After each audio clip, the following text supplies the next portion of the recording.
visão que Deus deu a Billy Graham de reunir evangelistas itinerantes de todo o mundo, surgiu a Conferência Internacional para Evangelistas Itinerantes. Amsterdã 86 tem como propósito encorajar e incentivar evangelistas de todo o mundo no cumprimento das palavras do apóstolo Paulo a Timóteo: faze o trabalho de evangelista. Dublado nos estúdios da Comev. O texto que vamos examinar hoje está na Carta aos Romanos, capítulo 9, versículos 1 a 3. Romanos, capítulo 9, versículos 1 a 3. Vou ler para vocês.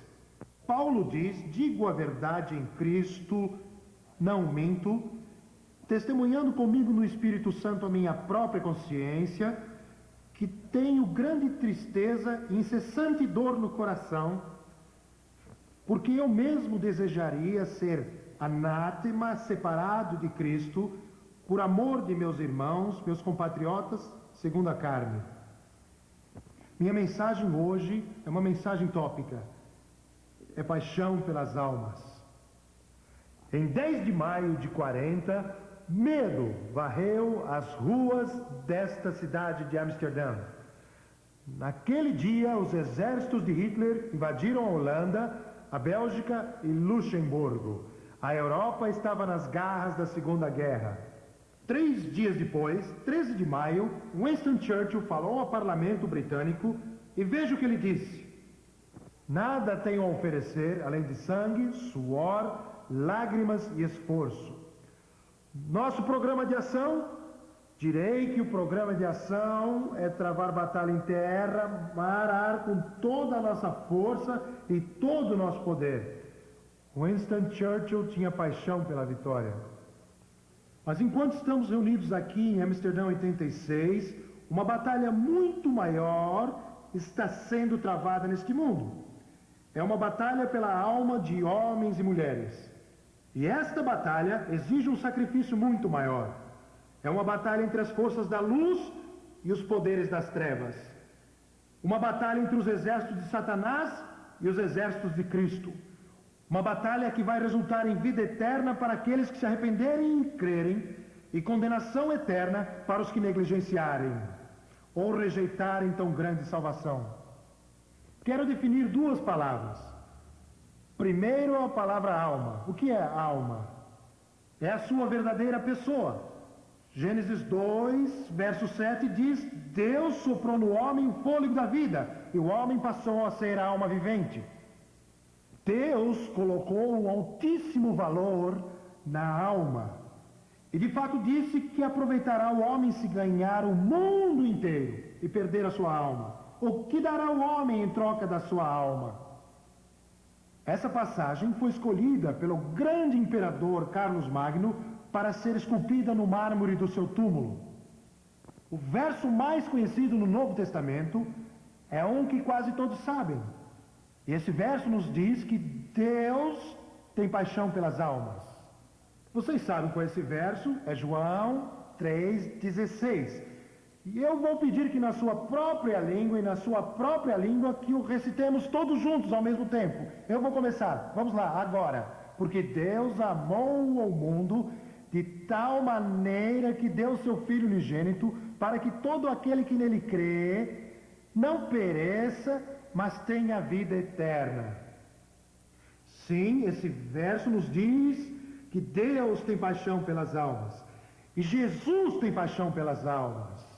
E por causa disso, ele foi obediente ao Pai, ao ponto de morrer na cruz.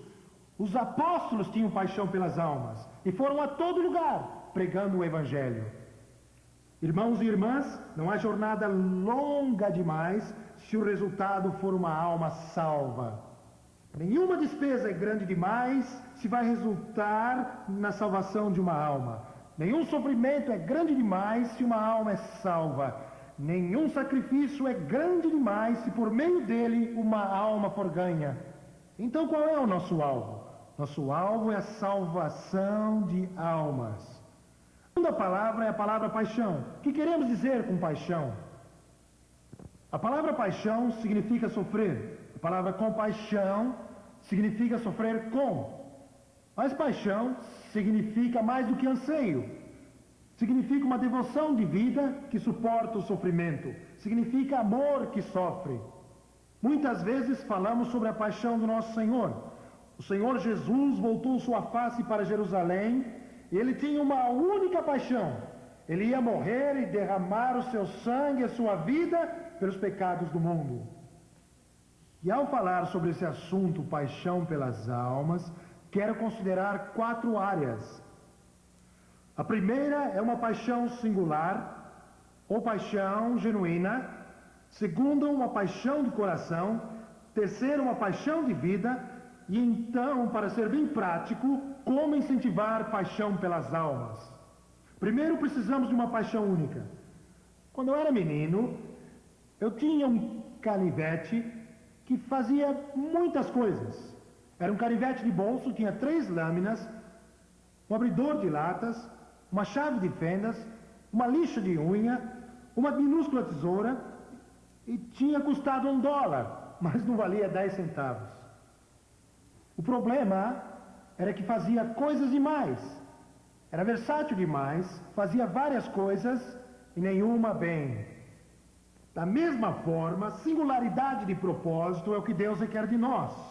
Singularidade não por um tempo, mas singularidade por toda a nossa vida. Isso é o que o Senhor requer de mim, é o que Ele requer de você. Tiago fala sobre isso no primeiro capítulo de sua carta, verso 8. Ele diz: um homem de ânimo dobre é inconstante em todos os seus caminhos, e é semelhante à onda do mar impelida e agitada pelo vento. A Bíblia diz: não pense que esse homem receberá alguma coisa do Senhor.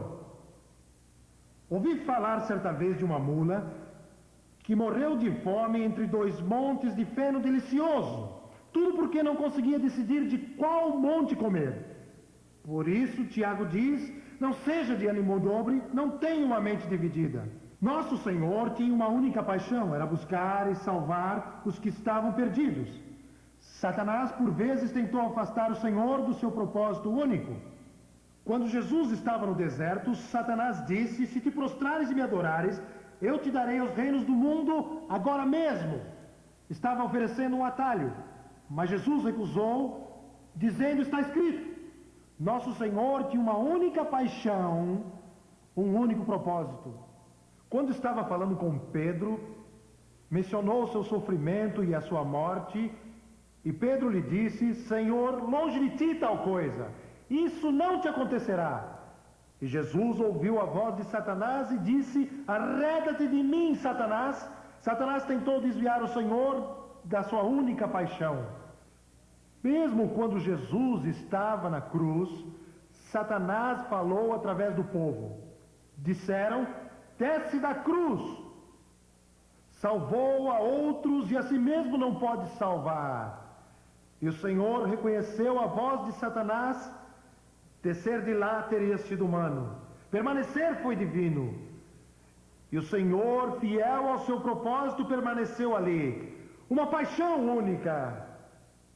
O apóstolo Paulo tinha uma paixão única. Ele declarou certa vez: ai de mim, se não pregar o Evangelho.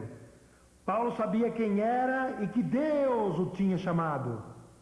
E se tivéssemos tempo, poderíamos examinar suas cartas, e cada uma delas começa falando da chamada de Deus e da mão de Deus sobre ele, e como ele tinha que pregar o Evangelho.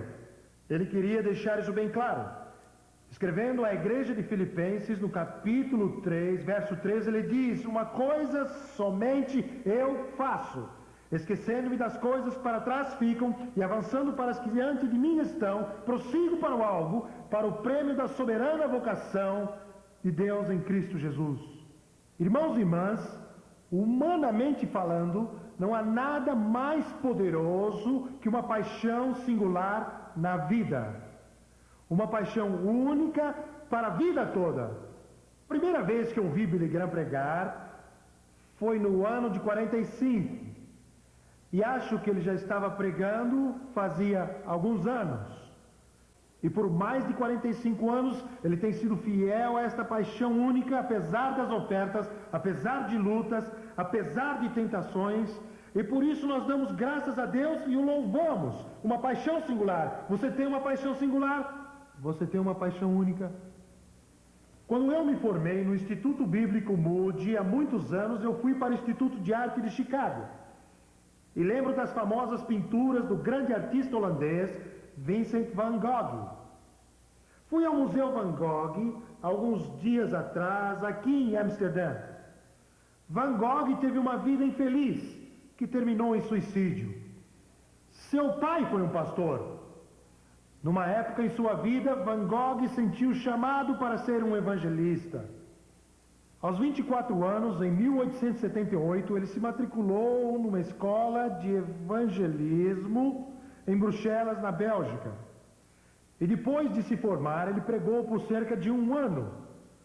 Então, por razões desconhecidas, Vincent van Gogh perdeu sua paixão singular pelo evangelismo. Em 1879, começou a pintar como um obcecado, terminando 200 pinturas em 2 anos. Mas aos 37 anos, confuso, cansado de viver, ele emprestou uma arma, encostou a sua cabeça, puxou o gatilho, terminou com sua vida, suicidando-se.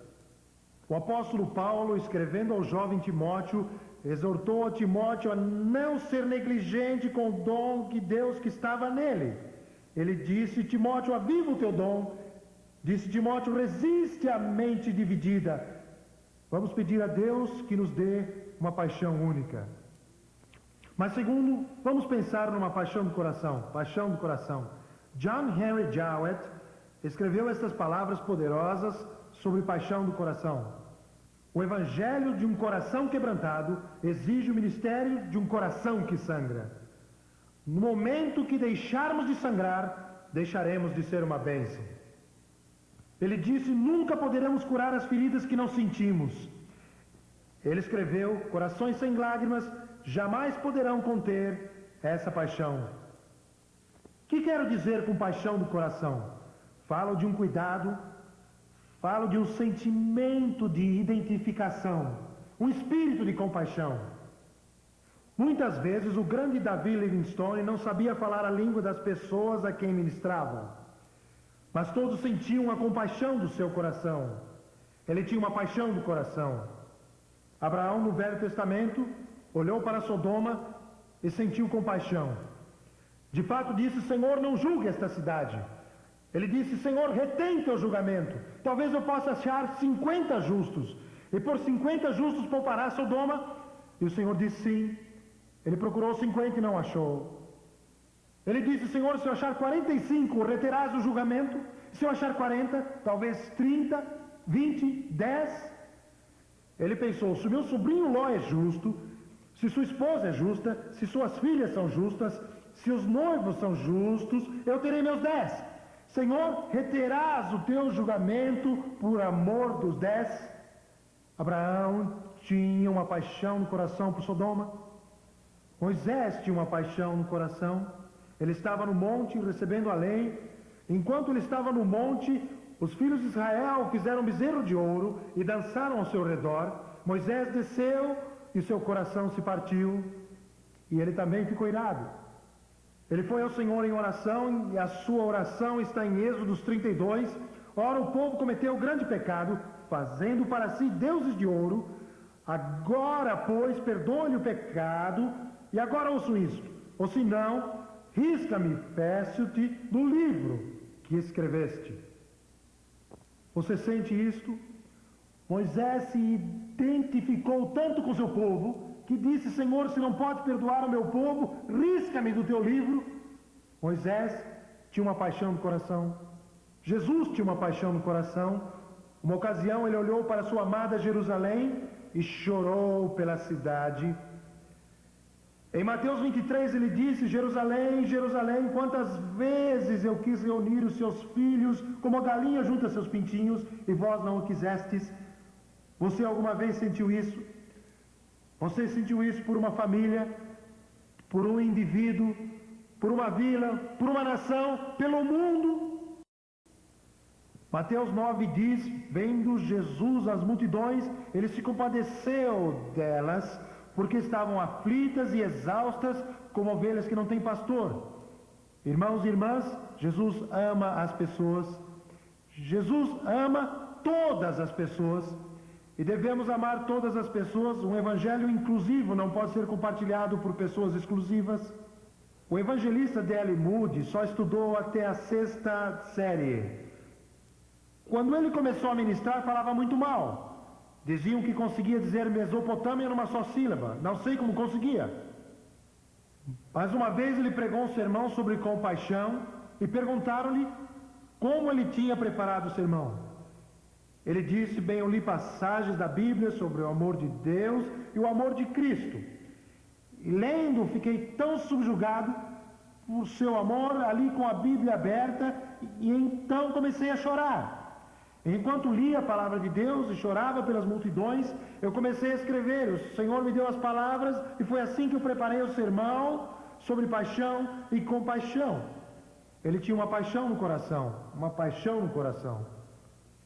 Ele prometeu ao Senhor certa vez que nunca deixaria passar um dia sem falar com alguém a respeito de sua alma. Certa vez, era tarde da noite, ele não tinha feito isso.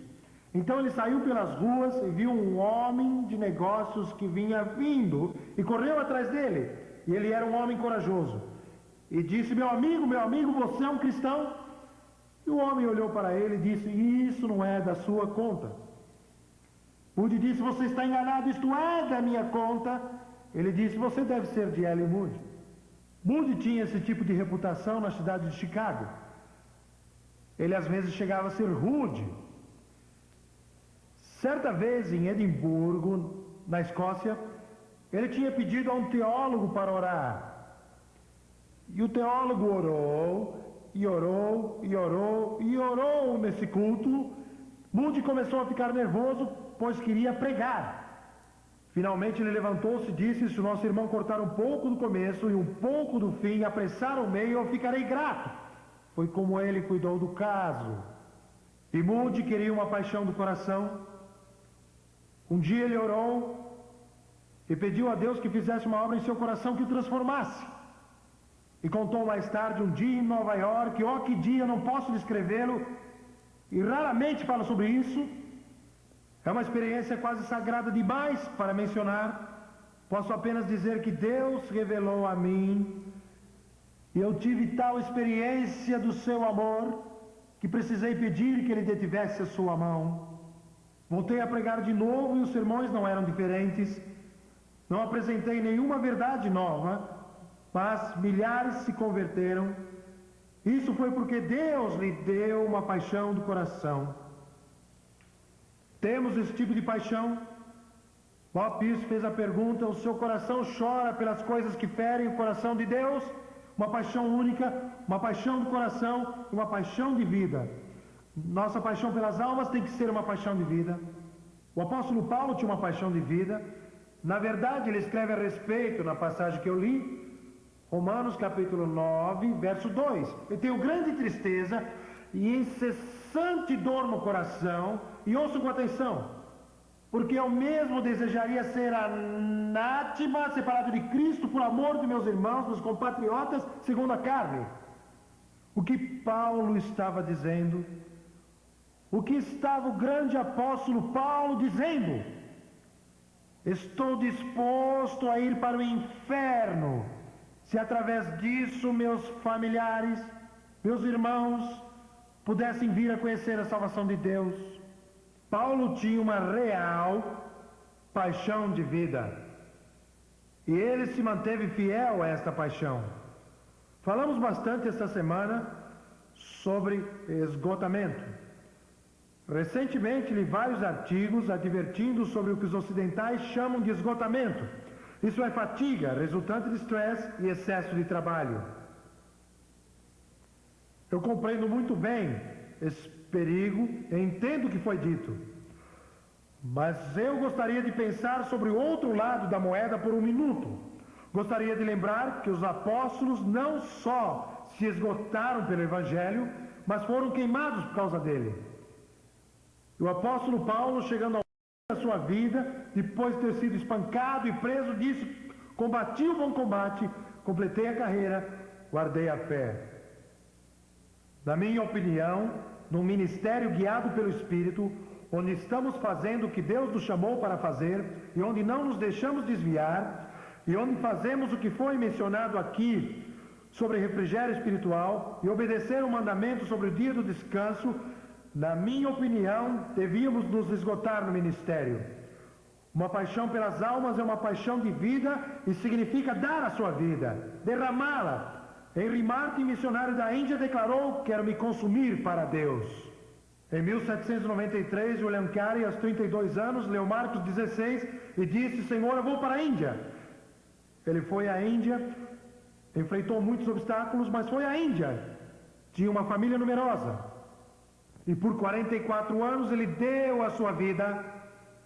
E quando lhe perguntaram qual era o segredo do seu sucesso, ele disse: eu posso labutar, posso perseverar em qualquer propósito definido e a isso eu devo tudo. William Carey tinha uma paixão de vida. Certo jovem leu Atos 1:8. Ele era um inglês. Seu nome era George Whitefield.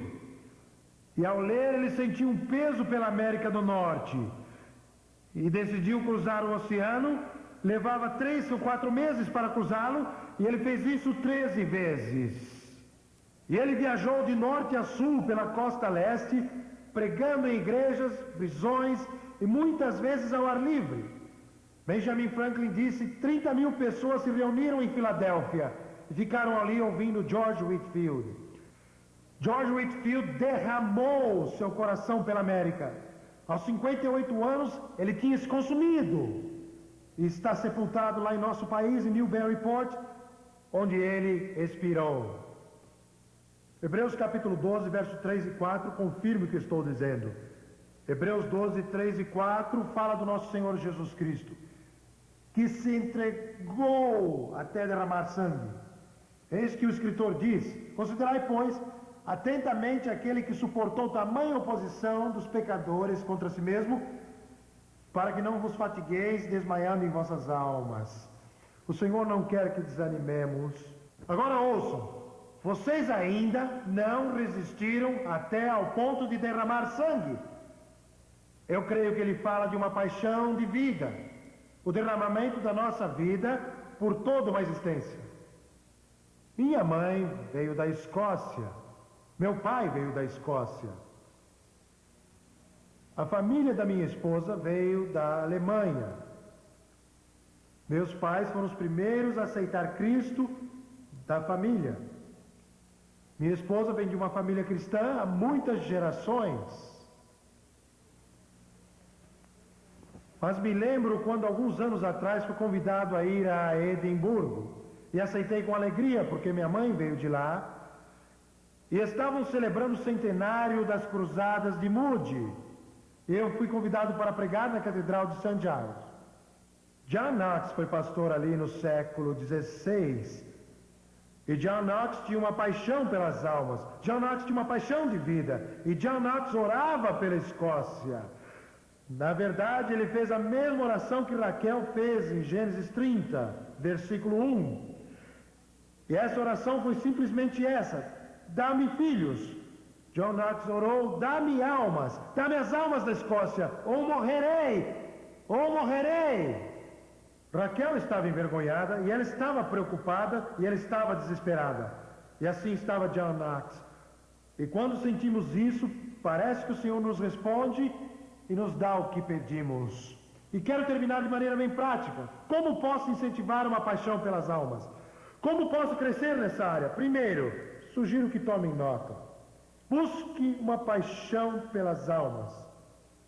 Faça disso uma prioridade. Busque paixão pelas almas com tenacidade. Alguém disse: se você não tem um alvo, qualquer estrada o levará lá. 1 Coríntios 14:1 diz: segui o amor. E isso quer dizer perseguir. Seja zeloso de qualquer coisa que o impeça. Eu sempre insto com meus alunos para que escrevam palavra por palavra qual é a paixão da sua vida. Antes de tudo, busque uma paixão pelas almas. Segundo, ore para ter paixão pelas almas. A oração é o caminho para isso. Todo grande movimento cristão começou com oração. Em Filipenses 1:9, Paulo disse: faço essa oração, Que o vosso amor aumente mais e mais em pleno conhecimento e percepção. Oração é o caminho para isso. Terceiro, permita que o Espírito Santo o ame através de você. Meu coração natural não ama a Deus. Meu coração natural não ama as pessoas, ele somente ama a si mesmo e as coisas. Mas sabem, Deus colocou o Espírito Santo em nós. E Romanos 5,5 é a resposta. O amor de Deus é derramado em nossos corações pelo Espírito Santo que nos foi dado. O segredo da plenitude do amor é a plenitude do Espírito Santo. Permita que o Espírito Santo ame através de você. Vamos pedir ao Senhor, e eu estou pedindo ao Senhor, que me faça um canal do seu amor, permitindo que o seu Espírito ame através de mim. Quarto, visite a cruz com frequência e considere a paixão de Jesus. Perguntaram ao evangelista britânico Gypsy Smith, como você mantém uma paixão pelas almas? Ele disse, eu nunca me acostumei com a maravilha disso tudo, com o fato de que Jesus me amou e morreu por mim e me salvou. Isso ainda me assombra. Vejam na sua cabeça, das suas mãos e dos seus pés, aflição e amor se encontraram. Nunca há pesar e amor se encontraram assim, nem espinhos formaram coroa tão rica. Paulo declarou aos coríntios, conheceis a graça de nosso Senhor Jesus, que sendo rico, se fez pobre por amor de vós, para que por sua pobreza vos tornasseis ricos. Jesus é rico, ele é rico em poder, ele é todo poderoso, ele é rico em sabedoria, tem todo conhecimento, ele é rico em vida, ele é autor da vida, ele é rico.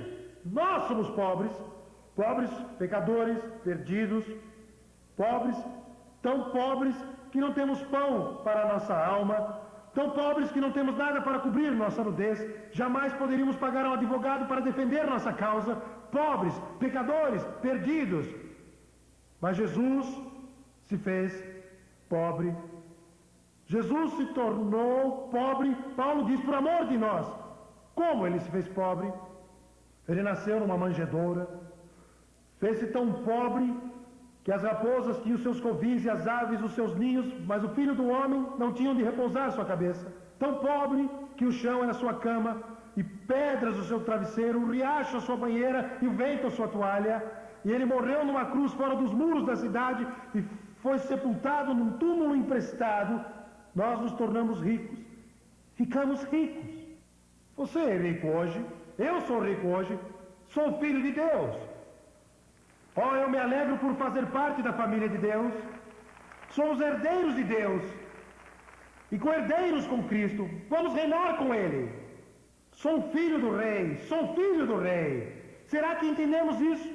Por Jesus, meu Salvador, sou filho do Rei.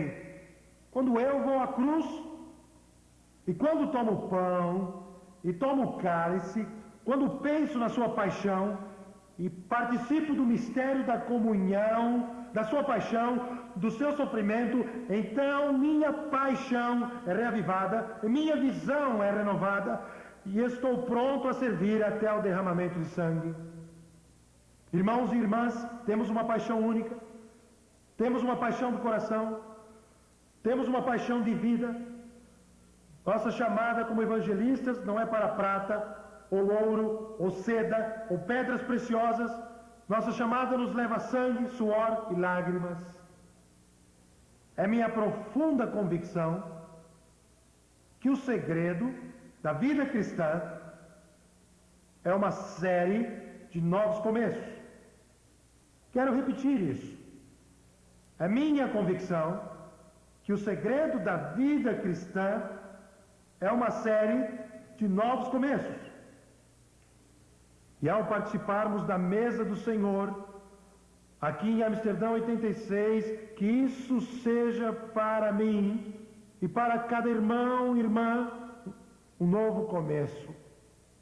Que nossa consagração seja tão completa que quando estivermos diante de Jesus, seja dito de mim, seja dito de você, nunca na esfera do conflito humano, tantos deveram, tanto há tão poucos. Que assim seja. Amém.